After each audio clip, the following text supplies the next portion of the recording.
भाई पहले वीडियो देखा लो।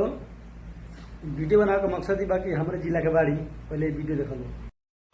हमारा नाम अनुप्रिया कुमारी है और हमारे पापा के नाम विजय शाह और हमारी माँ के नाम आशा देवी है। हमारे घर बिशनपुरा बाजार है, थाना सिद्धवलिया और जिला गोपालगंज है। और हम अपना मर्जी से इनका से शादी कर ले बनी में इनकर कोनो दोस्त नहीं है। और हम इनके जान बन जा बहुत खुश मानी जा, हम इनके चैन से जिए भी हो। हमारा नाम राम कुमार है,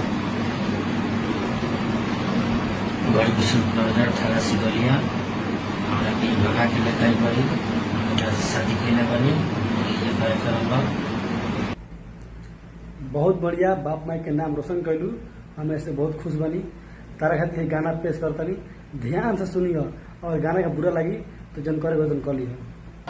भगवान करा तोहरा लइका के एगो लइकी मिले तहरे जैसन। शायद तब तोहरा पता चली धोखा के दर्द होला कैसन। भगवान करस तोहरा लइका के एगो लइकी मिले